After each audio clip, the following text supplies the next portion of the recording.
एक विशाल खाली कैथीड्रल में फ्लोरा कैफी ऑल्टर पर अकेली खड़ी है। पेडानिया की नई प्रिंसेस होने के नाते उसे एम्पायर की फ्यूचर एम्प्रेस बनना है, लेकिन वेडिंग गेस्ट्स बिल्कुल प्रभावित नहीं है। वे उसके सिंपल लुक्स और कांपते हुए कॉन्फिडेंस का मजाक उड़ाते हैं और कहते हैं कि वो एक हफ्ता भी नहीं टिक पाएगी। फ्लोरा ये सब सुन लेती है और सोचती है कि अगर उसे वापस भेज दिया जाए तो शायद वही बेहतर होगा। उसे सबसे ज्यादा डर अपने फ्यूचर हस्बैंड से है। वो खून का प्यासा टायरेंट जिसने अपनी गद्दी लाशों के पहाड़ पर बनाई है। वो जानती है कि ऐसे आदमी के लिए उसकी कोई कीमत नहीं है, इसलिए वो किसी भी तरह सरवाइव करने का फैसला करती है। एम्परर देर से आता है। नोबल्स आपस में फुसफुसाते हैं, जबकि फ्लोरा के घुटने ऑल्टर पर कांप रहे होते हैं। काउंट काल गुस्से में है और सोचता है कि एम्परर की देरी जानबूझकर किया गया इंसल्ट है। तभी एक ठंडी आवाज उसकी बात को काट देती है। एम्परर ओटले सायोनिया आ चुका है। वो भारी दबदबे के साथ आयल से चलता हुआ आता है और कहता है कि अगर पेडानिया ने कोई समस्या खड़ी की तो वो उन्हें फिर से झुका देगा। वो काउंट को चुनौती देता है और पूछता है कि क्या उसे उसकी ताकत पर शक है। डरा हुआ नोबल तुरंत अपनी बात वापस ले लेता है। ऑटो ऑल्टर तक पहुंचता है और फ्लोरा की तरफ मुश्किल से देखता है, फिर कहता है कि सेरेमनी अब शुरू होगी। प्रीस्ट की खुशहाल जीवन की बातें खोखली लगती है। फ्लोरा जानती है कि वो ब्राइड नहीं बल्कि एक हॉस्टेज है। उसके दिमाग में पेडानिया की मेड्स की बातें गूंजती हैं, जो कह रही थी कि एक ऑर्फन सब्स्टिट्यूट को उसकी जगह मौत के मुंह में भेजा जा रहा है और वो टायरेंट एम्परर के साथ 3 दिन भी नहीं बचेगी। तभी ऑटोले ठंडे अंदाज में उसका हाथ मांगता है रिंग पहनाने के लिए। वो बहुत सावधानी से रिंग पहनाता है और उसके ग्लव्ड फिंगर्स उसकी स्किन को छूने से बचते हैं। ये खामोश इशारा साफ कर देता है कि उसकी नजर में उसकी कोई कीमत नहीं है, बिल्कुल भी नहीं। जैसे ही ऑटो रिंग पहनाता है, उसका हाथ एक पल के लिए अटक जाता है। 1 सेकंड के लिए ये डरावना एम्परर थोड़ा ऑकवर्ड लगता है, जिससे फ्लोरा कंफ्यूज हो जाती है। फिर प्रीस्ट वाव किस का ऐलान करता है और फ्लोरा घबरा जाती है। वो जल्दी से कहती है कि उसे खुद को मजबूर करने की जरूरत नहीं है, लेकिन ऑटो उसकी बात को पूरी तरह नजरअंदाज कर देता है। वो उसका वेल उठाता है और करीब आता है। फ्लोरा डर से जम जाती है और कांटेक्ट के लिए खुद को तैयार करती है, लेकिन वो बस पीछे हट जाता है और उसे छुए बिना छोड़ देता है। पब्लिक दिखावे के लिए इतना काफी था और फ्लोरा ऑल्टर पर शॉक में खड़ी रह जाती है। ग्रैंड किस की जगह ऑटले घुटनों पर बैठता है और उसके ग्लव्ड हैंड को फॉर्मली किस करता है। फिर उठकर भीड़ से अपलॉज की मांग करता है और तुरंत वहां से चला जाता है। फ्लोरा उसे जाते हुए देखती है, शॉक्ड लेकिन थोड़ी रिलीव्ड भी। कम से कम उसे वही खत्म नहीं किया गया। एम्परर आयल से जाते हुए अचानक रुक जाता है। उसे अपनी नई ब्राइड से एक अलग सी खुशबू आती है जो उसे रोक देती है। उसके चेहरे पर एक पल के लिए क्यूरियोसिटी दिखती है, फिर वो खुद को संभाल कर चला जाता है और उसे पूरी तरह अकेला छोड़ देता है। अपने नए कमरे में एक मेड फ्लोरा से कहती है कि वो आराम करे और उसे अकेला छोड़ देती है। जैसे ही वो बेड पर रखी डेलिकेट नाइट गाउन को देखती है, उसे अपनी वेडिंग नाइट की सच्चाई समझ आने लगती है। फ्लोरा का दिमाग तेजी से दौड़ता है। उसे पता है कि एम्परर आने वाला है और उसे अच्छा इंप्रेशन बनाना होगा। वो बेड को छूती है और उसकी सॉफ्टनेस देखकर हैरान होती है। ऐसा सिंपल लग्जरी उसने कभी नहीं देखा। वो बस एक पल के लिए लेटती है उस एहसास को महसूस करने के लिए। तभी हॉलवे से अचानक आवाज आती है और वो तुरंत घबराकर उठ बैठती है। उसका छोटा सा सुकून टूट जाता है।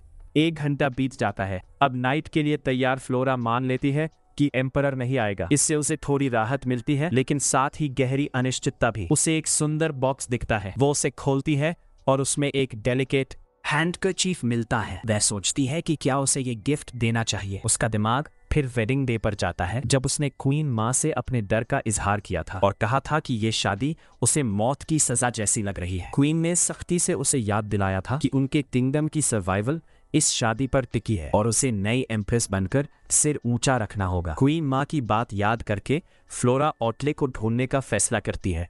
हैंडकरचीफ को वेडिंग प्रेजेंट के रूप में देने का सोचती है। उम्मीद करती है कि ये सही जेस्चर होगा। जैसे ही वह उसके डार्क स्टडी में जाती है, उसे एक अराजक सीन दिखता है। फ्लोर पर एक मेडिसिन बोतल टूटी हुई पड़ी है। ऑटले अचानक सामने आता है और उसे बेचैनी से ढूंढ रहा होता है। वह दर्द में अपना सिर पकड़ लेता है और उस पर चिल्लाता है कि वह यहाँ से चली जाए। जब वह ऊपर देखता है तो उसकी आंखें खतरनाक लाल चमक रही होती है, जो उसकी डरावनी हालत को दिखाती है। वह एक वायलेंट हेलुसिनेशन में फंसा है, जहाँ आवाजें उसे मर्डरर कहकर पुकार रही है। अंधेरा और स्केलेटल फिगर्स उसे घेर लेते हैं और वह दर्द में अपनी छाती पकड़ लेता है। तभी अचानक एक मीठी फ्लोरल खुशबू उस नाइटमेयर को काट देती है। डरावनी दृश्य गायब हो जाते हैं और उनकी जगह एक शांत याद आती है, जहां एक लाल बालों वाली औरत खेत में मुस्कुरा रही है। वह अपने अतीत का एक नाम फुसफुसाता है और सही समय पर रियलिटी में लौट आता है। वह ऊपर देखता है और फ्लोरा को अपने स्टडी में खड़ा देखता है, जो पूछ रही है कि क्या कोई यहाँ है। उसे बिल्कुल पता नहीं कि उसने अभी उसके अंदर के तूफान को शांत कर दिया है। रात की ठंडी हवा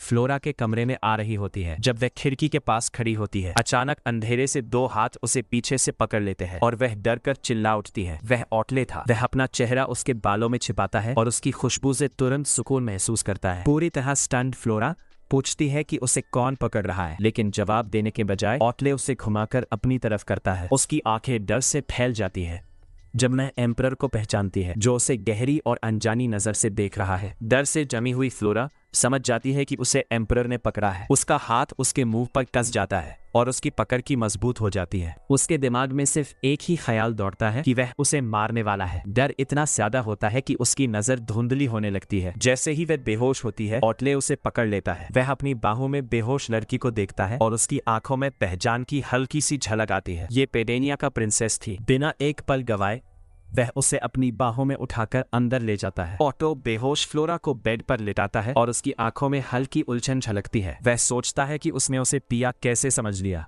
वह औरत जो 10 साल पहले मर चुकी है, उसके पास बैठते ही वह चौंक जाता है जब फ्लोरा नींद में सिसकती है और अपनी जान की भीख मांगते हुए अनजाने में उसकी शर्ट पकड़ लेती है।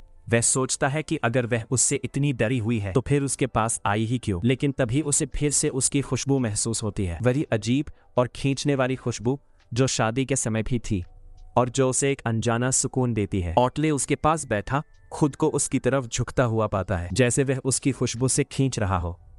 फिर अचानक पीछे हट जाता है और अपने ही बिहेवियर पर सवाल करता है। उसे पता है कि वह उससे डरती है, फिर भी उसे यह अजीब सा खींचाव महसूस होता है। आखिर में वह मान लेता है कि यह सब उसकी खुशबू की वजह से है। अगली सुबह सूरज की रोशनी कमरे में भर जाती है जब एक मेड पर्दे खोलती है। फ्लोरा अकेली जागती है और कंफ्यूज होकर चारों तरफ देखती है। अनजाना लेकिन बहुत लग्जोरियस कमरा देखकर वह अपना सिर पकड़ लेती है और पिछली रात को याद करने की कोशिश करती है।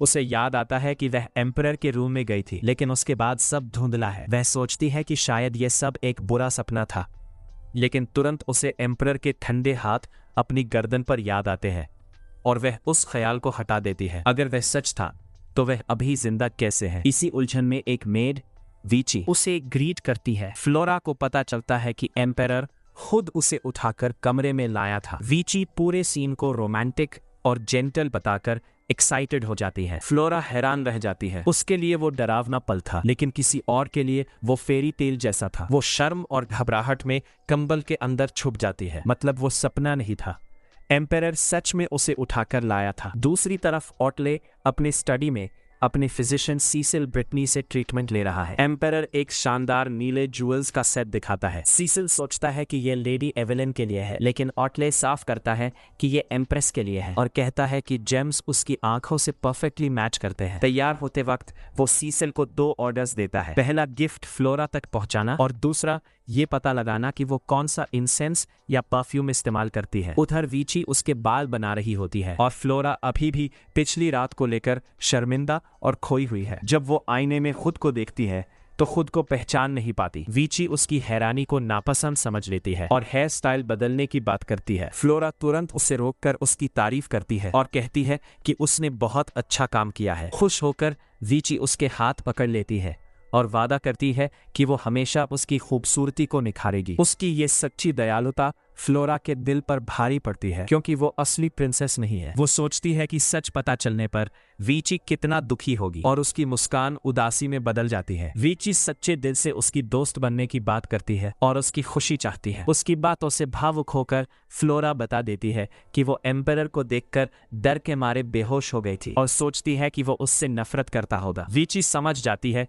कि फ्लोरा को ऑटले की हालत के बारे में कुछ नहीं पता। वो उसे समझाती है कि वो आसानी से गुस्सा नहीं होता और उसकी डरावनी रेप्यूटेशन एम्पायर की ताकत है। बहुत लोग तो उसे देखकर ही बेहोश हो जाते हैं। ये सुनकर फ्लोरा थोड़ा बेहतर महसूस करती है और वीची ज्वेलरी लेने चली जाती है। फ्लोरा सोचती है कि कोई भी डराया जाना पसंद नहीं करता, हर कोई बस प्यार चाहता है। उसे ऑटले के अकेले बचपन की कल्पना होती है, जहाँ लोग उसे मॉन्स्टर कहकर उससे दूर रहते थे। वो उसके दर्द को समझती है, क्योंकि उसका अपना पास्ट भी ऐसा ही था। तभी वीची वापस आती है और माफी मांगती है कि उसे ज्वेलरी नहीं मिली। तभी सीसिल आ जाता है और बताता है कि एम्पायर ने उसे पिछली रात की घटना के बाद उसका चेकअप करने भेजा है और साथ में एक गिफ्ट भी दिया है। वो बॉक्स खोलता है जिसमें चमकदार नीले जेम्स वाला सुंदर ज्वेलरी सेट होता है। फ्लोरा हैरान रह जाती है और पूछती है कि क्या ये सच में उसके लिए है। वीची एक्साइटेड होकर कहती है कि ये उसके आउटफिट से परफेक्टली मैच करता है। शर्माते हुए फ्लोरा पूछती है कि क्या एम्पायर ने कुछ और कहा था। सीसिल मुस्कुराकर बताता है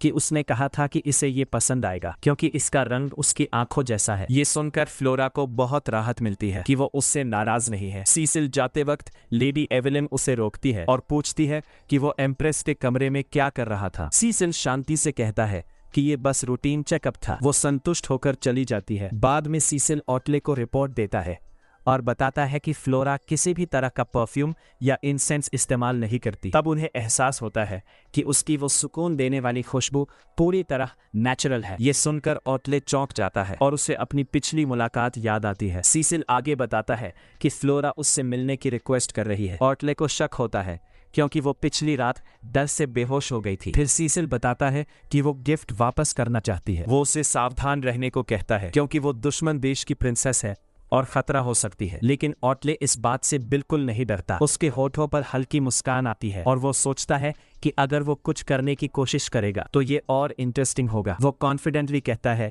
कि इतनी कमजोर दिखने वाली औरत उसका क्या बिगाड़ सकती है। बाद में अपने कमरे में फ्लोरा मीटिंग की तैयारी करती है। वीची उसे एक सुंदर नीला गाउन देती है और उसकी खूबसूरती की तारीफ करती है। फ्लोरा थोड़ा घबरा जाती है और सोचती है कि ये ड्रेस बहुत ज्यादा फैंसी है। वीची कहती है कि यह बिल्कुल सही है क्योंकि वह एम्परर के साथ लंच करने जा रही है। फिर भी फ्लोरा नर्वस है और हैरान भी कि ऑटो इतनी जल्दी मिलने के लिए मान गया। वीची पूछती है कि क्या वह अभी भी डरती है। फ्लोरा कहती है कि बात डर की नहीं है बल्कि वह उसके महंगे गिफ्ट का बराबर जवाब नहीं दे सकती। उसे शांत करने के लिए वीची एक छोटा बॉक्स दिखाती है जिसमें वह हैंडकरचिफ है जो फ्लोरा ने खुद बनाया है और कहती है कि सच्चा इरादा ही सबसे ज्यादा मायने रखता है। फ्लोरा उसे देखकर सोचती है कि कहीं ये बहुत सिंपल तो नहीं। तभी वीची को एक आइडिया आता है और वह उसके कान में बताती है। फ्लोरा खुश हो जाती है लेकिन तुरंत चिंता करती है कि इससे लंच में देरी हो जाएगी और एम्परर नाराज हो जाएगा। वीची उसे भरोसा दिलाती है कि वह वर्कहोलिक है और अक्सर खाना स्किप करता है, इसलिए थोड़ा डिले कोई बड़ी बात नहीं है। लेकिन डाइनिंग रूम में ऑटले गुस्से में बैठा अपनी उंगलियां टेबल पर टैप कर रहा होता है। साफ है कि वीची गलत थी। उसके साथ सेसिल और गार्ड कैप्टन इलॉन भी होते हैं और वह इम्पेशेंट होकर पूछता है कि फ्लोरा अभी तक क्यों नहीं आई। सेसिल बात संभालने की कोशिश करता है और कहता है कि उसकी मेड ने बताया है कि वह रास्ते में है और शायद उसकी तबीयत की वजह से देर हो रही है। लेकिन ऑटले को यकीन नहीं होता और वह सोचता है कि वह बस उससे डरकर जानबूझकर देर कर रही है। तभी सर्वेंट दरवाजा खोलकर अनाउंस करता है कि एम्प्रेस आ गई है। जैसे ही फ्लोरा कमरे में कदम रखती है ऑटले का गुस्सा गायब हो जाता है। वह ग्रेसफुली झुककर ग्रीटिंग देती है और एम्पायर की महिमा की कामना करती है। टेबल पर बैठे ऑटले, सेसिल और इलॉन पूरी तरह खामोश रह जाते हैं और बस उसे देखते रहते हैं। उनके जमे हुए चेहरों को देखकर फ्लोरा कंफ्यूज हो जाती है और सोचने लगती है कि शायद उससे कोई गलती हो गई है। तभी चुप्पी तोड़ते हुए ऑटो आगे झुकता है और कहता है कि उसने सुना है कि उसके पास उसके लिए कोई गिफ्ट है। अचानक पकड़ी गई फ्लोरा घबराकर हाँ कहती है और सबकी नजरें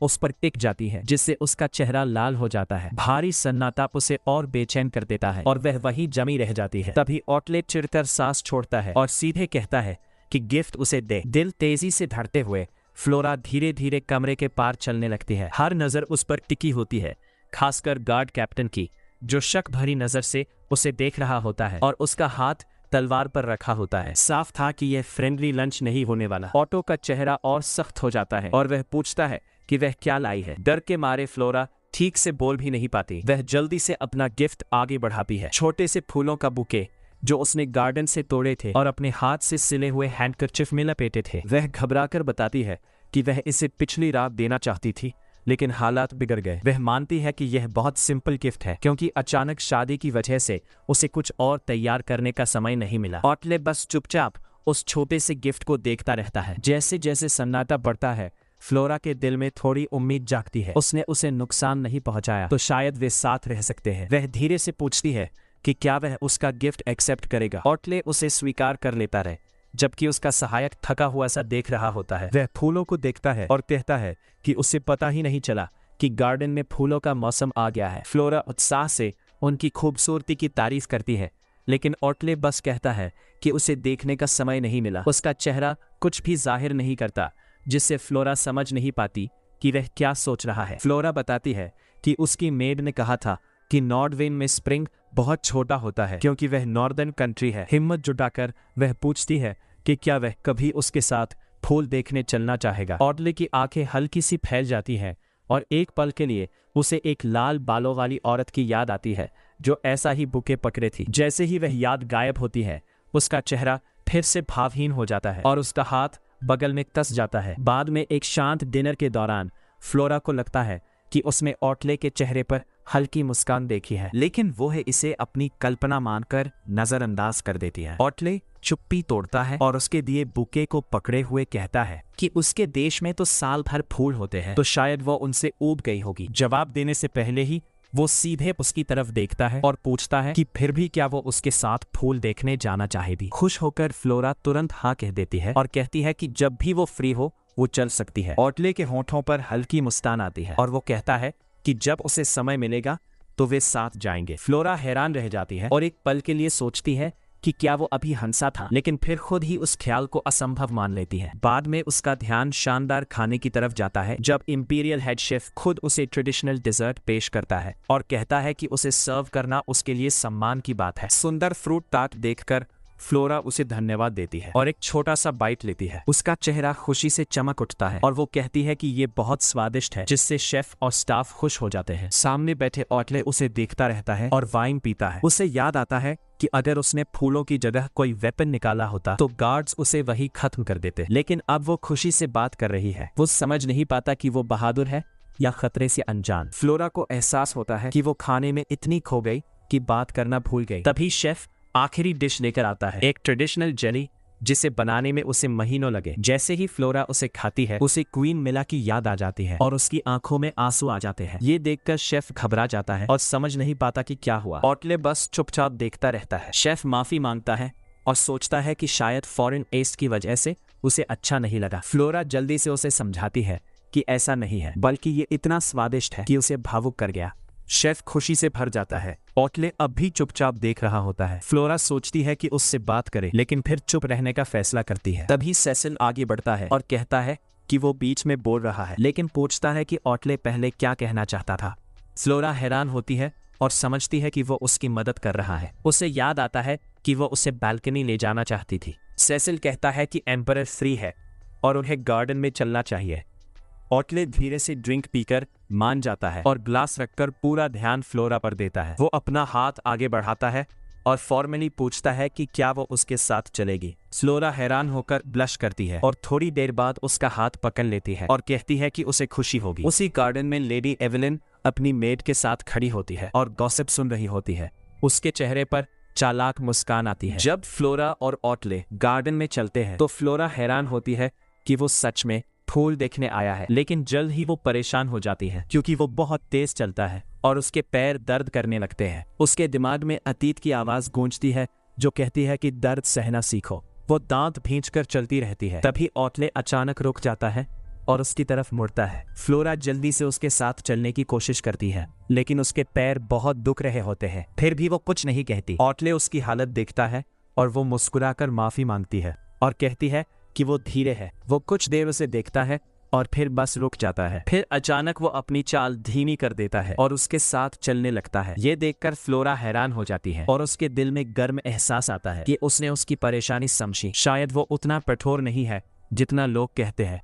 वो उम्मीद करने लगती है कि आगे भी ऐसे पल मिले। तभी एक तेज आवाज ऑटले का नाम पुकारती है और लेडी एवेलिन आ जाती है। वो बहुत अपनापन दिखाते हुए बात करती है, फिर खुद को संभालकर फॉर्मल हो जाती है। ऑटले उसे रोक देता है और कहता है कि बस करो और सिर उठाओ। फ्लोरा ये सब देखकर समझती है कि ये औरत जरूर बहुत ऊंचे दर्जे की है। फिर एवेलिन फ्लोरा की तरफ मुड़कर पूछती है कि वो कौन है। फ्लोरा घबरा जाती है और बोलने से पहले ही एवेलिन पहचान लेती है और पूछती है कि क्या वो पेडानिया की प्रिंसेस फ्लोरा है। फ्लोरा धीरे से हाँ कहती है। एवेलिन मुस्कुराकर खुद को ड्यूक की बेटी और एम्परर की चाइल्डहुड फ्रेंड बताती है। तभी ऑटल ठंडी आवाज में कहता है कि वो उसे उसके सही टाइटल इंपीरियल मैजेस्टी से बुलाए। फ्लोरा माहौल शांत करने की कोशिश करती है और कहती है कि उसे कोई दिक्कत नहीं है। एवेलिन उसके साथ हाथ जोड़ लेती है और कहती है कि वो बहुत दयालु है और एम्परर जैसी नहीं है। तभी एवेलिन की नजर फ्लोरा के सीने पर पड़ती है। वह उसके खूबसूरत नेकलेस की तारीफ करती है और सीधे पूछती है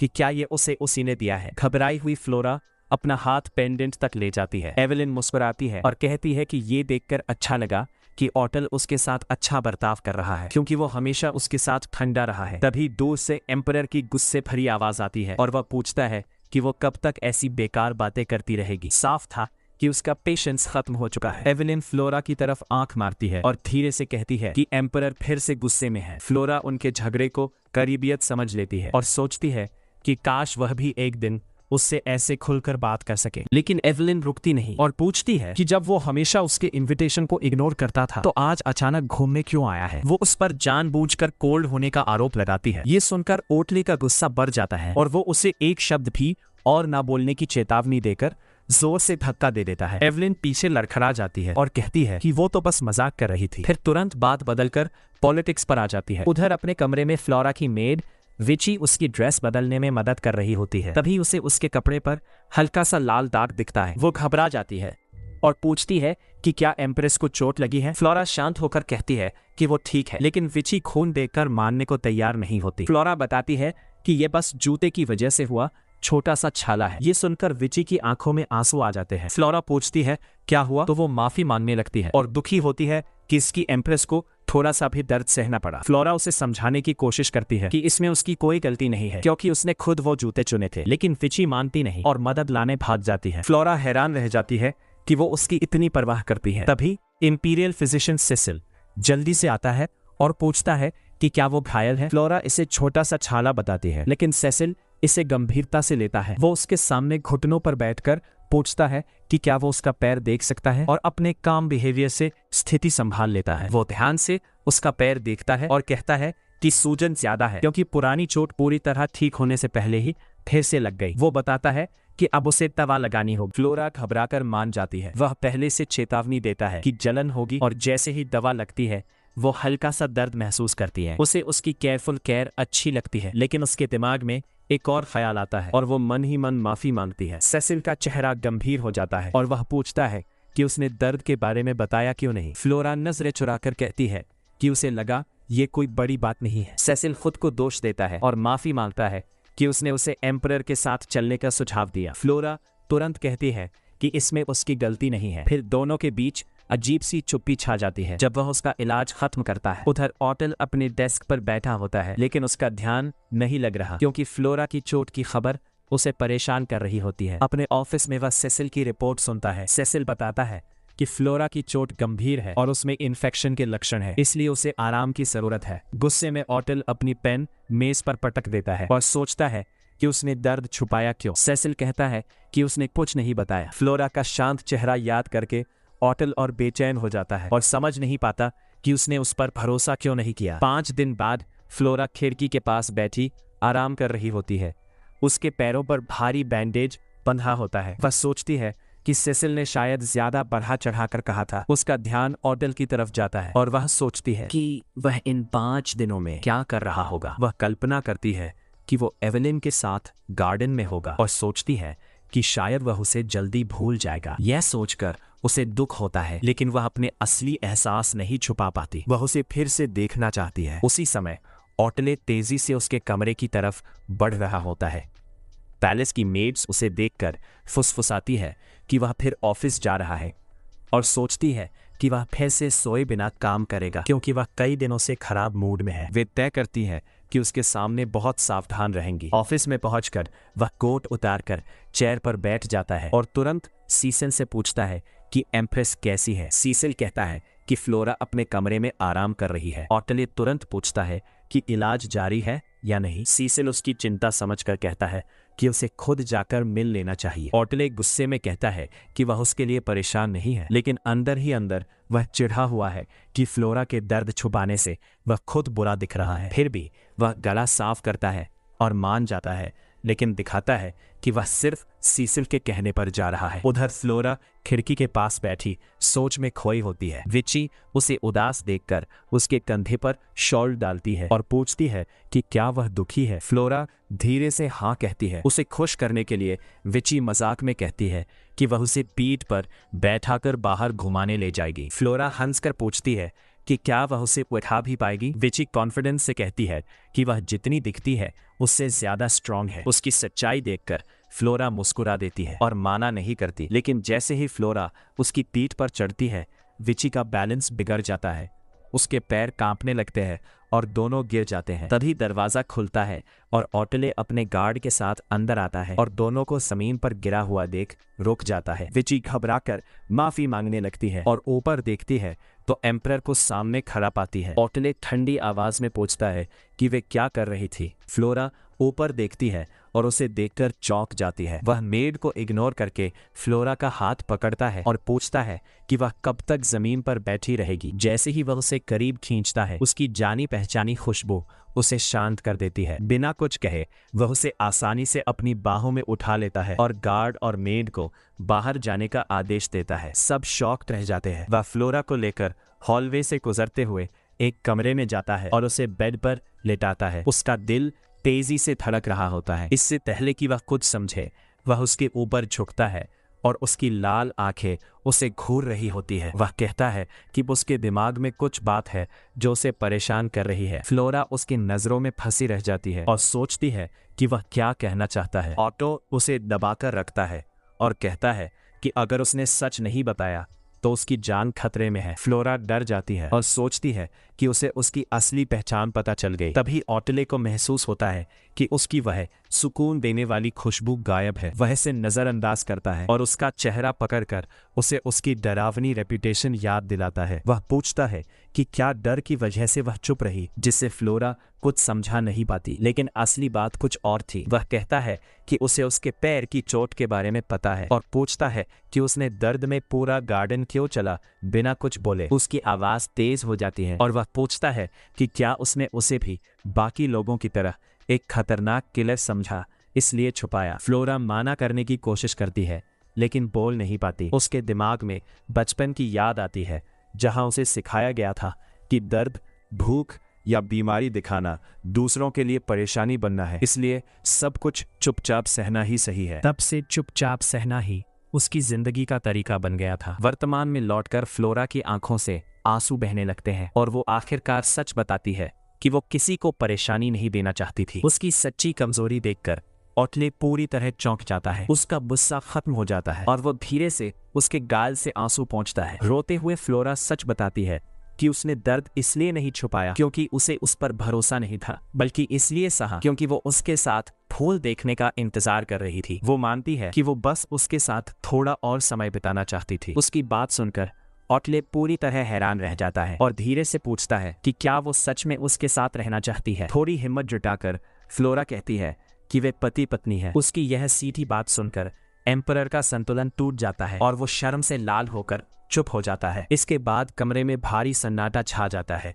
ओटले उलझन में बैठा रहता है। तभी फ्लोरा हल्के से उसकी स्लीव छूती है और धीरे से पूछती है कि क्या वो अभी भी उसे मारना चाहता है। उसका सीधा जवाब कि वो इसके बारे में सोच रहा है उसे तोड़ देता है और वो जोर जोर से रोने लगती है। वो कहती है कि उसने सच बताया था। ओटले घबरा जाता है और कहता है कि वो रोना बंद करे और पूछता है कि उसका स्ट्रॉन्ग एटीट्यूड कहाँ गया। ओवरवेल्म्ड होकर फ्लोरा उसके ऊपर गिर जाती है, जिससे एम्परर पूरी तरह घबरा जाता है और समझ नहीं पाता कि रोती हुई औरत को कैसे शांत करे। बाहर विची रोते हुए गार्ड से कहती है कि एम्परर ने उसे रोक दिया है, इसलिए कोई अंदर नहीं जा सकता। अंदर ओटले बस इंतजार करता है जब तक फ्लोरा का रोना शांत नहीं हो जाता। वो ऑकवर्ड तरीके से पूछता है कि क्या वो अब ठीक है। लाल आंखों के साथ फ्लोरा माफी मांगती है। ओटले के दिमाग में बस यही आता है कि सेसिल उसे डांटेगा, किसने एम्प्रेस को रुला दिया। वो अब भी समझ नहीं पाता कि क्या करे। तभी उसे फ्लोरा के पैर की चोट दिखती है और वो मदद करने के लिए अजीब तरीके से उसे दबाने लगता है और कहता है कि सेसिल ऐसा ही करता है। फ्लोरा कहती है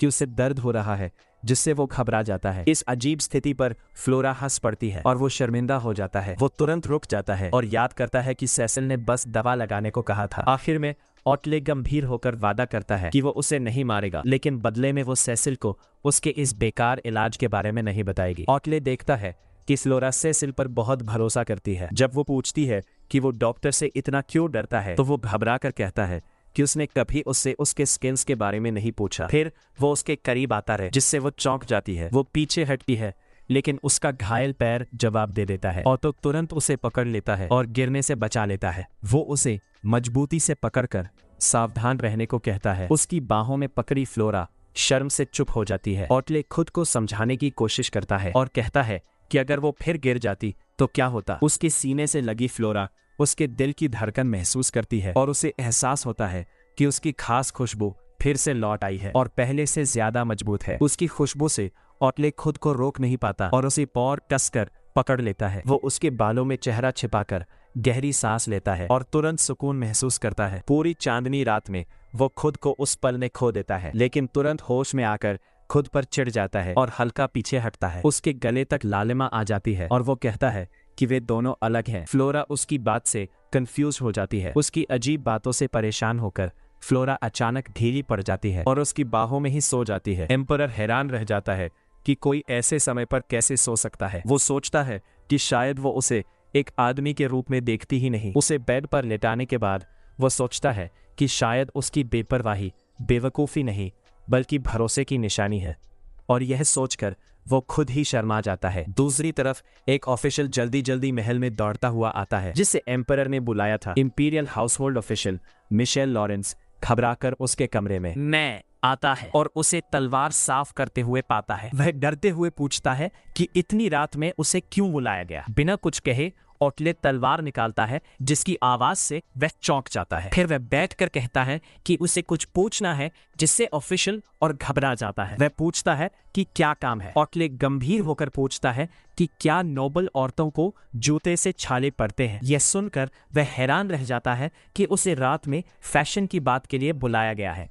वह प्रोफेशनल तरीके से जवाब देता है कि नोबल औरतों के जूते सॉफ्ट लेदर से बने कस्टम होते हैं, इसलिए दर्द नहीं होना चाहिए। ऑटले ध्यान से सुनता है और फ्लोरा के गलत साइज के जूते और उसकी चोट के बारे में सोचता है। ऑफिशियल कहता है कि सही साइज के जूते से छाले नहीं पड़ते। यह सुनकर ऑटले रुक जाता है और सोचता है कि एक प्रिंसेस ऐसे जूते क्यों पहनेगी। जितना वह सोचता है उतना ही उसे लगता है कि उसके बारे में कई बातें सही नहीं लगती। उसकी चुप्पी देखकर ऑफिशियल और डर जाता है। तभी ऑटले आदेश देता है कि नोबल लेडीज के पॉपुलर डिजाइन्स पता करो और एम्प्रेस के लिए 100 जोड़ी जूते बनवाओ। यह सुनकर ऑफिशियल हैरान रह जाता है और कहता है कि इतने सारे कस्टम जूते जल्दी बनाना मुश्किल है। ऑटले गुस्से में कहता है कि बहाने मत बनाओ और आदेश मानो। डर कर वह मान जाता है और पूछता है कि वह कब उसके पैर का मेजरमेंट ले सकता है। ऑटले कहता है कि अभी वह घायल है, इसलिए इंतजार करना होगा। इससे वह और घबरा जाता है। फिर ऑटले अजीब सा हल देता है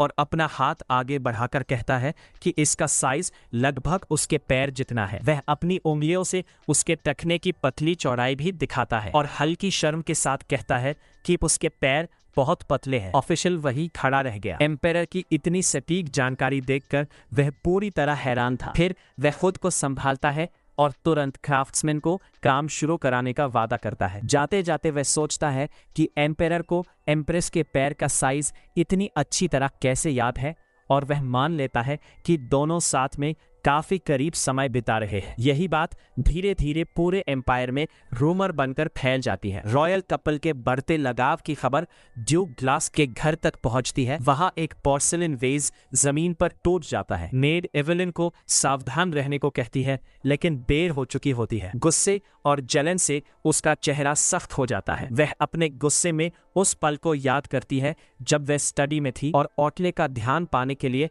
रेयर ज्वेल्स वाला नेकलेस दिखा रही थी, लेकिन उसने उसे पूरी तरह इग्नोर कर दिया था। अब वही नेकलेस उसने पेडानिया की लड़की को दे दिया। यह सोचकर उसका गुस्सा और बढ़ जाता है। जहां फ्लोरा धीरे धीरे खुश हो रही होती है, वहीं एवेलिन गुस्से में जल रही होती है और तय करती है कि उसे एम्प्रेस को जल्दी हटाना होगा। वह अपने पिता ड्यूक ग्लास के पास जाती है। ड्यूक उसे प्यार से समझाने की कोशिश करता है, लेकिन वह साफ कहती है कि वह अब बच्ची नहीं है और एक सीरियस रिक्वेस्ट लेकर आई है। ड्यूक हंसकर कहता है कि वह उसकी कोई भी इच्छा पूरी करेगा। तब एवेलिन सख्त चेहरा बनाकर एम्प्रेस को खत्म करने की मांग करती है। यह सुनकर ड्यूक का चेहरा बदल जाता है और वह उसे रोकने की कोशिश करता है, लेकिन वह जिद करती है। वह समझाता है कि फ्लोरा एक प्रिंसेस है और उसे हटाना आसान नहीं। एवेलिन उसे उसकी कसम याद दिलाती है कि एम्पेरर के पास सिर्फ उनका परिवार ही रहेगा। उसके आंसू देखकर ड्यूक मान जाता है और कहता है कि वह कुछ करेगा,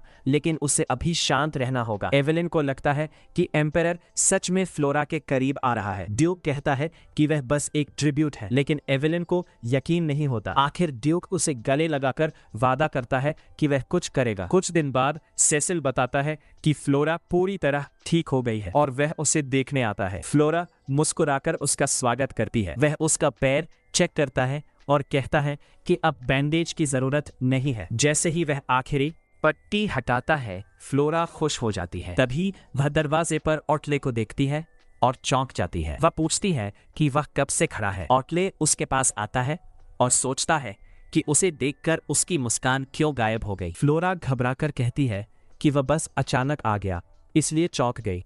ओटले उसकी बात नहीं मानता और उसके पास बैठकर सेसिल को ट्रीटमेंट जारी रखने को कहता है। जैसे ही सेसिल दवा लगाता है, ओटले उसे तेज नजर से देखता रहता है, जिससे माहौल भारी हो जाता है। सेसिल यह समझकर उसे खुद करने का सुझाव देता है। ओटले घबरा जाता है और फ्लोरा भी मना करती है, लेकिन ओटले कहता है कि वह खुद करेगा। वह उसका पैर अपने हाथ में लेता है और बहुत सावधानी से दवा लगाता है। उसकी छुअन सरप्राइजिंगली जेंटल होती है। फ्लोरा का दिल तेजी से धड़कता है क्योंकि दवा ठंडी है, लेकिन उसके हाथ गर्म है। ये देख वह कुछ बोल नहीं पाती। ओटले भी उसकी खुशबू और इस पल से प्रभावित होता है। बाद में सेसिल बताता है कि उसका सेंट इमोशन से जुड़ा है। जब वह घबराती है तो कम हो जाता है और जब ओटले अच्छा व्यवहार करता है तो बढ़ जाता है। ओटले समझ जाता है और पूछता है कि क्या उसे खुश करने से यह बढ़ेगा। सेसिल कहता है कि हाँ, और उसे उसके साथ रिश्ता गहरा करना चाहिए। ओटले उसे बाहर निकाल देता है, लेकिन अंदर ही अंदर सोच में पड़ जाता है। बाद में गार्डन में वीची खुश होती है कि फ्लोरा ठीक हो गई। वह कहती है कि एम्परर भी बदल गया है। फ्लोरा हैरान होती है। वीची कहती है कि उसने उसके चेहरे पर नया भाव देखा है, जैसे वह एम्प्रेस की तरफ खिंच रहा है। फ्लोरा इसे मजाक कहती है, लेकिन अंदर से डर जाती है क्योंकि अगर उसकी सच्चाई पता चली तो वह मर जाएगी। वीची उसे समझाती है कि एम्परर उतना बुरा नहीं है जितना रूमर्स कहते हैं। वह बताती है कि वह सर्वेंट्स के साथ कभी हाश नहीं रहा। अगर वह सच में क्रूअल होता तो वह लोग कब के मुश्किल में पड़ जाते। वह मानती है कि वह डरावना दिखता है, लेकिन अंदर से जेंटल है। फिर वीची बताती है कि एम्परर आज रात आएगा। यह सुनकर फ्लोरा चौंक जाती है। वीची जल्दी से एक स्पेशल नाइट गाउन निकालती है और कहती है कि उसे जाने नहीं देना चाहिए। वह उसे पहनने को कहती है। फ्लोरा शर्माते हुए पूछती है कि क्या ये सच में कपड़ा है। वीची हंसकर कहती है कि हाँ, और उसे तैयार करती है। कपड़े पहनकर फ्लोरा नर्वस होकर खुद को देखती है और सोचती है कि क्या ये काफी होगा। वीची खुश होकर उसकी तारीफ करती है और उसे एक केप देती है और कहती है कि सही समय पर इसे हटाना। फ्लोरा कंफ्यूज होकर पूछती है कि उसका क्या मतलब है। वीची गला साफ करते हुए समझाती है कि सही मौका तब होता है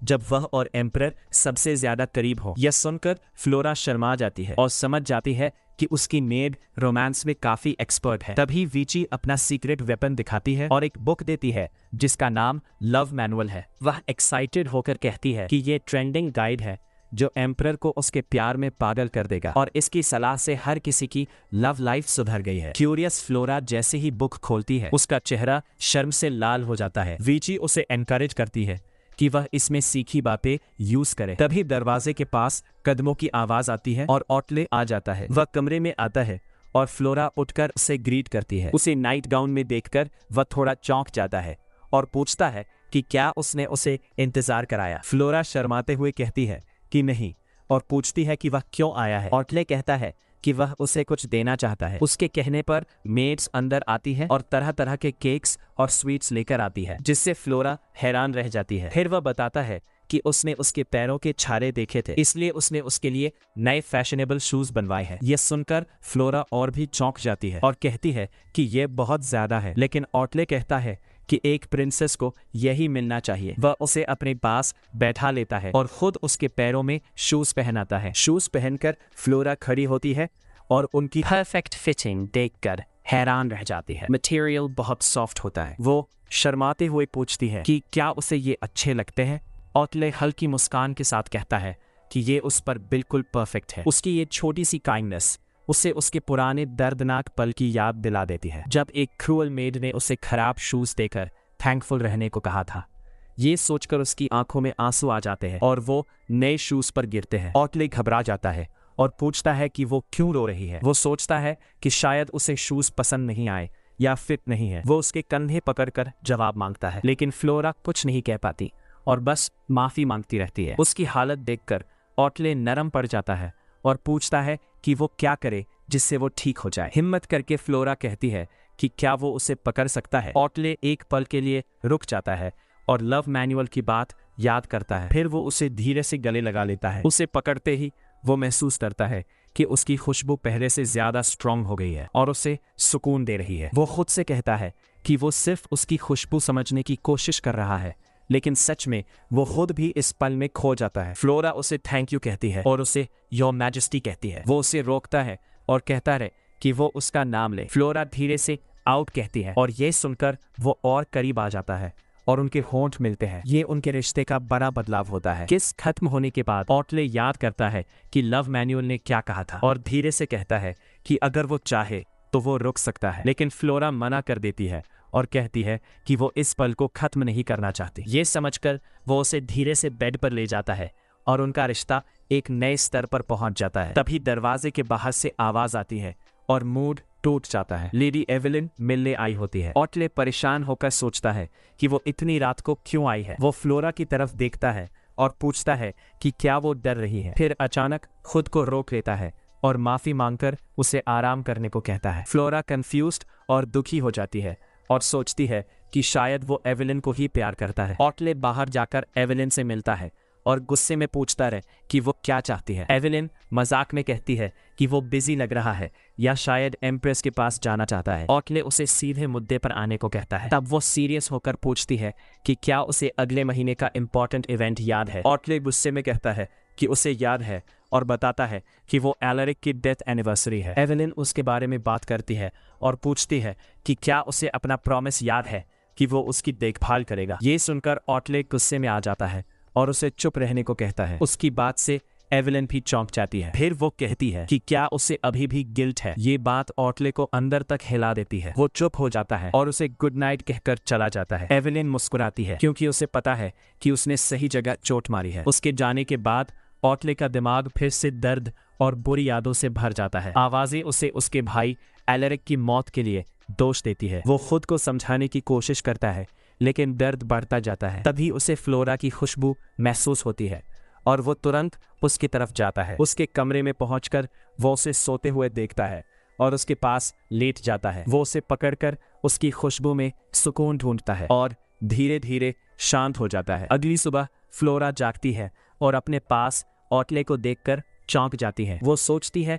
कि ये सपना है, क्योंकि वो रात को एवेलिन के साथ था। वो उसे ध्यान से देखती है और सोचती है कि वो पास से उतना डरावना नहीं लगता। उसका दिल तेजी से धड़कने लगता है। उसे लगता है कि ये सपना है, इसलिए वो उसे धक्का देती है और कहती है कि वो ऐसा नहीं कर सकता। ऑटले जाग जाता है और कंफ्यूज्ड होकर पूछता है कि वो यहाँ कैसे आया। फिर वो सोचता है कि वो सपना देख रहा है और फ्लोरा को देखकर कहता है कि वो बुरी है जो उसके सामने आ रही है। वो उसका चेहरा पकड़कर पूछता है कि क्या वो फिर कहीं जाने वाली है। वो उसे किसी और समझ रहा होता है। वो पूछता है कि क्या वो सच में उसके साथ नहीं रहना चाहती। फ्लोरा भी सोचती है कि ये सपना है और अचानक हिम्मत दिखाती है। वो उसके करीब आकर उसे किस कर देती है। यह देखकर ऑटले पूरी तरह चौंक जाता है, क्योंकि कल तक वह उससे डर रही थी, अब ऐसा क्यों कर रही है वह समझ नहीं पाता और वहीं रुक जाता है। उसकी खुशबू और स्ट्रांग हो जाती है। फ्लोरा पूछती है कि वह नजरें क्यों चुरा रहा है और क्या वह उसे पसंद नहीं करता। जवाब देने से पहले ही वो कहती है कि अभी कंट्रोल उसके पास है। वह उसे पास खींचती है और कहती है कि वह उसे मना करने का मौका नहीं देगी। ऑटले पूरी तरह कंफ्यूज्ड रह जाता है और सोचता है कि वह क्या खेल खेल रही है। फ्लोरा की पहली कोशिश बहुत ऑकवर्ड होती है। वह इतनी इनएक्सपीरियंस्ड होती है कि सांस लेना ही भूल जाती है। ऑटले हैरान रह जाता है और सोचता है कि क्या वह सच में उसे सफोकेट करने की कोशिश कर रही है। वह उसे धीरे से पीछे हटाता है और शांति से कहता है कि पहले सांस ले। फिर हल्के से सलाह देता है कि अगली बार यह याद रखे। उसकी यह बात फ्लोरा के दिमाग में गूंजती रहती है और उसके अंदर अचानक से एक हिम्मत आ जाती है। इस बार वह खुद से आगे बढ़कर दूसरा किस करने की कोशिश करती है और मन ही मन चाहती है कि यह सपना कभी खत्म ना हो। इस बार ऑटले उसे नहीं रोकता। जैसे ही वह उसे पकड़ता है, वह उसकी स्ट्रॉन्ग फ्लोरल खुशबू में पूरी तरह खो जाता है। तभी अचानक बेडरूम का दरवाजा खुलता है और एक मेड अंदर आ जाती है जो सुबह की तैयारी करने आई होती है। लेकिन दोनों को उस हालत में देखकर उसका चेहरा उतर जाता है। फ्लोरा शर्म से मुंह घुमा लेती है। मेड घबराकर माफी मांगती है और तुरंत दरवाजा बंद करके चली जाती है।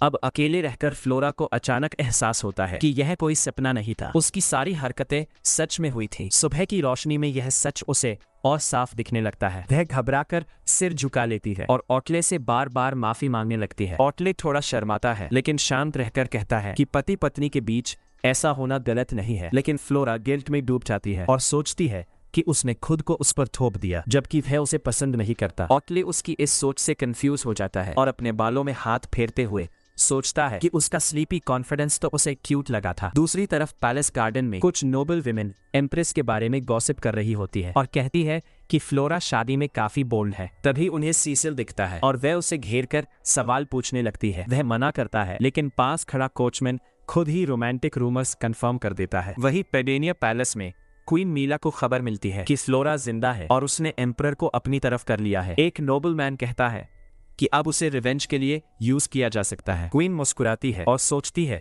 कि उसे कैसे इस्तेमाल किया जाए। उधर फ्लोरा को कुछ पता नहीं होता और वह खोई हुई रहती है। उसे भूख भी नहीं लगती।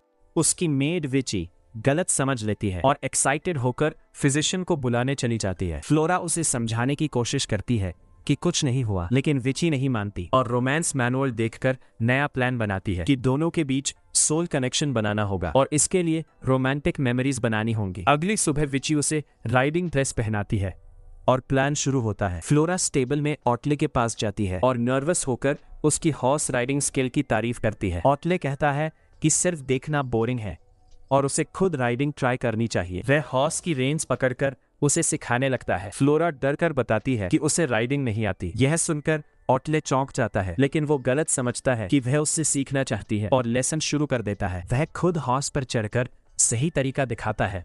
फ्लोरा उसे देखती है और पहली बार उसे एक पेशेंट टीचर की तरह देखती है। फिर वह उसे हाथ देकर अपने सामने हॉर्स पर बैठा लेता है और दोनों साथ राइड करते हैं। फ्लोरा आंखें बंद कर लेती है और पूरी तरह उस पर ट्रस्ट करती है। जब हॉर्स रुकता है तो वह आंखें खोलती है और सामने गोल्डन फ्लावर्स से भरा फील्ड और सनसेट देखती है। वह हैरान रह जाती है। ऑटले भी कहता है कि यह खूबसूरत है लेकिन उसके दिमाग में रेड हेड वुमन की याद आ जाती है। वह अचानक फ्लोरा को थोड़ा और करीब खींचता है और कहता है कि उसकी ब्यूटी ने उसे डिस्ट्रैक्ट कर दिया। फ्लोरा शर्माती है और कुछ नहीं कह पाती। बाद में रूम में वीची उसके बाल बनाते हुए पूछती है कि राइड कैसी थी। फ्लोरा बताती है कि ऑटले उसे फ्लावर फील्ड ले गया और जब वह करीब आया तो उसने सिर्फ उसके माथे पर किस किया और कहा कि यह उसकी हिम्मत के लिए रिवॉर्ड है। वीची बहुत खुश होती है और बताती है कि वह फील्ड ऑटले ने खुद बनाया था और किसी को कभी नहीं दिखाया, एवेलिन को भी नहीं। इससे फ्लोरा को लगता है कि वह उसके लिए खास बन गई है लेकिन उसे याद आता है कि उस समय ऑटले की आंखों में दर्द था। वीची उसे नोटिस नहीं करती और खुश होकर कहती है कि वह जरूर उसका दिल जीत लेगी। फ्लोरा भी खुश होकर बताती है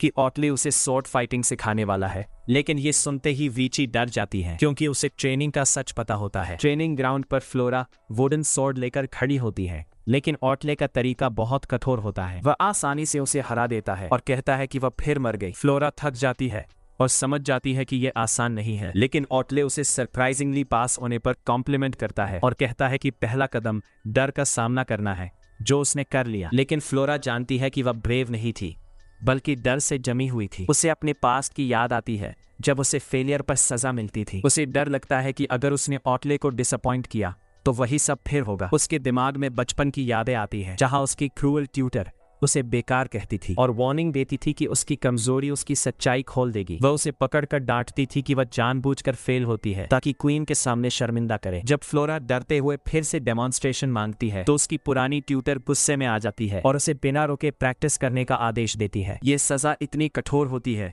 कि फ्लोरा समझ जाती है कि उसे कभी सक्सीड करने के लिए बनाया ही नहीं गया था। उसकी ट्यूटर पहले से ही तय कर चुकी थी कि वह बेकार है, चाहे वह कितना भी कोशिश करे, वह हमेशा उसमें कमी निकालती रहती थी। लेकिन ऑटले अलग था। वह सख्त जरूर था, लेकिन वह उसे सही तरीके से और ध्यान से सिखाता था और बस कहता था कि फिर से कोशिश करो। उसने कभी उसके कैरेक्टर पर वार नहीं किया। ये बात समझकर फ्लोरा के अंदर एक नई हिम्मत आ जाती है। वह उसे निराश नहीं करना चाहती। वह दृढ़ नजरों से उसे देखती है और ज्यादा ट्रेनिंग मांगती है। कहती है कि वह उसकी तलवार से बचना सीखना चाहती है। ऑटले ये सुनकर हैरान हो जाता है, क्योंकि उसे लगा था कि वह हार मान लेगी, लेकिन उसकी हिम्मत देखकर वह उसे कॉम्प्लीमेंट करता है और ट्रेनिंग जारी रखने का वादा करता है। बाद में जब उसकी मेड वीची उसके जख्मी हाथों पर दवा लगा रही होती है, तो वह पूछती है कि वह खुद को इतना क्यों थका रही है। वीची ने सुना था कि ऑटले ने उसे ट्रेनिंग में 26 बार डेड घोषित किया। फ्लोरा मानती है कि यह सच है, लेकिन फिर भी खुश होकर मुस्कुराती है, क्योंकि एम्परर ने उसकी कोशिश की तारीफ की थी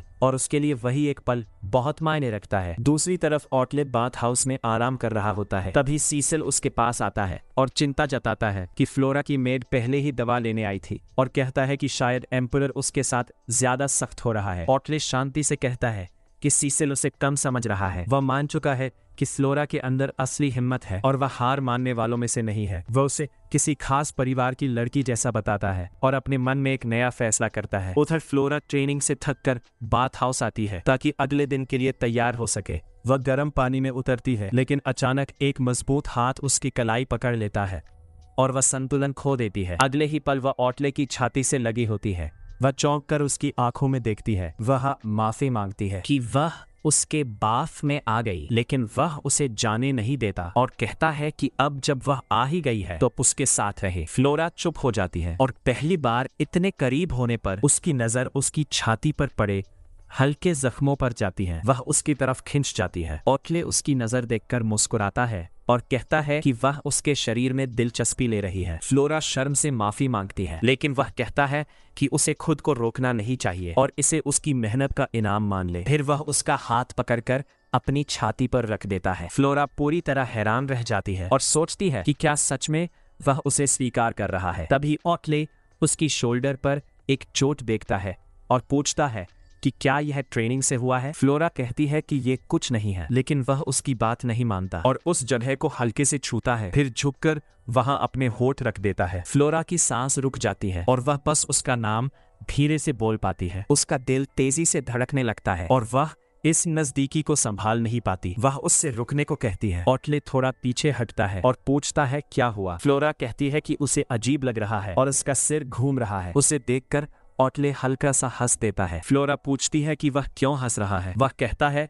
कि वह बस उसकी मेहनत की तारीफ करना चाहता था, लेकिन फिर उसका अंदाज बदल जाता है और वह अचानक उसे खींचकर किस कर लेता है। फ्लोरा सांस तक नहीं ले पाती, लेकिन उसे समझ आ जाता है कि उसके दिल में क्या है। वह भी उसके और करीब आना चाहती है, लेकिन जब ऑटले उसकी हालत देखता है तो थोड़ा पीछे हट जाता है और सोचता है कि शायद वह जल्दी कर गया। दोनों के बीच खामोशी छा जाती है। रात को फ्लोरा थक कर सो जाती है और ऑटले जाग रहा होता है। वह एक बुक देखता है और समझ जाता है कि फ्लोरा उसकी मदद के लिए चीजें सीख रही थी। वह हल्की मुस्कान के साथ उसके गाल को छूता है और उसे प्यारी कहता है, फिर उसके माथे पर किस करके गुड नाइट कहता है। एक हफ्ते बाद फ्लोरा सीसिल के साथ बैठती है और वह उसे फाउंडिंग एनिवर्सरी पार्टी की तैयारी का काम देता है। फ्लोरा घबरा जाती है और पूछती है कि क्या वह इसके लिए सही है। सीसिल उसे भरोसा दिलाता है कि एम्प्रेस होने के नाते उससे बेहतर कोई नहीं है और वह उसकी पूरी मदद करेगा। यह सुनकर फ्लोरा का आत्मविश्वास लौट आता है और वह पूरी मेहनत करने का फैसला करती है। सीसिल मजाक में उसे सोर लूजर कहता है, जिससे वह शर्माती है। फिर वह बताता है कि एनिवर्सरी पर ग्रैंड बॉल होगा और सब लोग एम्परर और एम्प्रेस को डांस करते देखना चाहते हैं। जाते समय सीसिल सोचता है कि क्या वह फ्लोरा पर ज्यादा भरोसा कर रहा है, लेकिन फिर उसे याद आता है कि उसके आने के बाद एम्परर की हालत सुधरी है, इसलिए वह खुद को समझा लेता है। लेकिन जाते जाते उसके मन में शक भी आता है कि अगर फ्लोरा के पास छुपाने के लिए कुछ नहीं है तो उसकी माँ क्वीन ने चुपके से लेटर क्यों भेजा। वह तय करता है कि सच पता करना होगा। उधर ऑटले अपने स्टडी में होता है जब फ्लोरा नर्वस होकर उससे पूछती है कि क्या वह अपकमिंग बॉल के लिए उसके साथ डांस प्रैक्टिस करेगा, क्योंकि वह डांस में कमजोर है। ऑटले को यह बात अजीब लगती है और उसे शक होता है कि शायद यह भी उसका कोई नया तरीका है उसका ध्यान पाने का। वह अपने हाथ बांधकर उसके अजीब प्रस्ताव के बारे में सोचता है। शक होने के बावजूद आखिर मान जाता है और तय करता है कि वह हर दिन शाम 4 बजे उसके गार्डन में उसके साथ प्रैक्टिस करेगा। ये सुनकर फ्लोरा का चेहरा चमक उठता है। उसे यकीन ही नहीं होता कि उसने सच में हाँ कह दी। सनलाइट पैलेस गार्डन में उनकी पहली डांस प्रैक्टिस शुरू होती है। ऑर्टल उसे अपनी बाहों में लेकर शांत स्वर में कहता है कि घबराओ मत और उसके स्टेप्स फॉलो करो। लेकिन फ्लोरा बहुत नर्वस होती है और थोड़ी ही देर में गलती से उसके पैर पर चढ़ जाती है। शर्मिंदा होकर बार बार माफी मांगती है, कहती है ये गलती से हुआ। लेकिन ऑर्टल गुस्सा नहीं होता बल्कि सरप्राइजिंगली शांत रहता है और कहता है कोई बात नहीं, फिर से कोशिश करेंगे। कुछ और गलतियों के बाद फ्लोरा पूरी तरह हार मान लेती है। ऑर्टल समझ जाता है कि उसे सच में डांस नहीं आता। हिम्मत हारकर फ्लोरा कहती है कि उसे बॉल में लेडी एवेलिन को ही साथ ले जाना चाहिए। ये सुनकर ऑर्टल थोड़ा इरिटेट हो जाता है और पूछता है वह बार बार एवेलिन का नाम क्यों लेती है। फिर उसका टोन नरम हो जाता है और वह कहता है खुद को इतना मत गिराओ। वह मानता है कि शुरू में उसे भी मुश्किल हुई थी और अपने बचपन को याद करता है जब उसे अपने ज्यादा टैलेंटेड भाई से कंपेयर किया जाता था। फिर वह अपने बड़े भाई को याद करता है जिसने उसे पेशेंस के साथ डांस सिखाने का वादा किया था। इस याद से उसका व्यवहार और नरम हो जाता है। वह फ्लोरा से कहता है उसे इतनी माफी मांगने की जरूरत नहीं, उसने सिखाने का वादा किया है तो वह हार नहीं मानेगा। फिर वह समझता है कि असली समस्या उसका डर है। वह उसे पास खींचता है और समझाता है कि उसका गिल्ट ही उसे रोक रहा है। इसे ठीक करने के लिए वह कहता है कि शुरुआत से ही उसके पैरों पर खड़ी हो जाओ। फ्लोरा हैरान रह जाती है लेकिन उसकी बात मान लेती है और अपने पैर उसके पैरों पर रख देती है। वह कहता है ज्यादा मत सोचो, बस उसकी मूवमेंट फील करो। जैसे जैसे वह गाइड करता है कुछ बदलने लगता है और पहली बार वे सही तरीके से मूव करने लगते हैं। टेरेस पर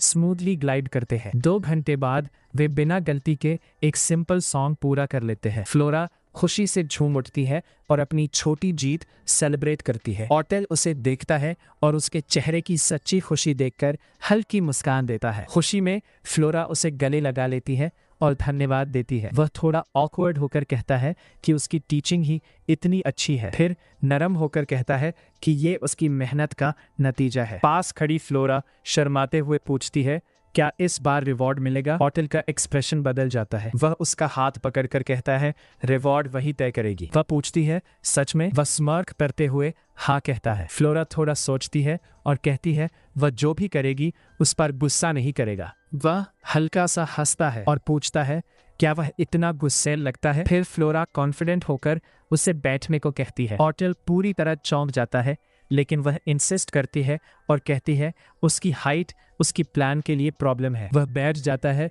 और सोचता है शायद वह उसे मारने वाली है, लेकिन फ्लोरा उसे सरप्राइज कर देती है और उसके कंधों की मसाज करने लगती है। पास झुककर वह उसे धन्यवाद देती है कि उसने पेशेंस से उसे सिखाया। कहती है वह इससे बेहतर रिवॉर्ड नहीं दे सकती। ऑर्टल ये सुनकर चुप हो जाता है और कहता है असल में उसे ही धन्यवाद देना चाहिए। तभी वह उसका स्लीव पकड़कर उसकी खुशबू के बारे में कुछ सोचता है। दूसरी तरफ स्टडी में सेसिल एक सील्ड लेटर लेकर आता है और कहता है ये पेडानिया से फ्लोरा के लिए हो सकता है। ऑर्टल इसे देखकर पेंडोरा बॉक्स की तरह बताता है कि अगर उसने इसे खोल दिया तो उनके बीच जो कुछ बना है वह खत्म हो सकता है। सेसिल उसे याद दिलाता है कि ये शादी पॉलिटिकल थी। ऑर्टल स्मर्क करता है और कहता है वह उसे खुद चॉइसेस करते देखना चाहता है। साथ ही ठंडे स्वर में जोड़ता है कि उसे उसकी खास खुशबू की जरूरत है। यह सुनकर सेसिल सोच में पड़ जाता है कि शायद सम्राट का व्यवहार प्यार नहीं बल्कि कैलकुलेशन है। वह आदेश मानकर लेटर फ्लोरा तक पहुंचाने की तैयारी करता है। डंजन में एक मेड को आदेश दिया जाता है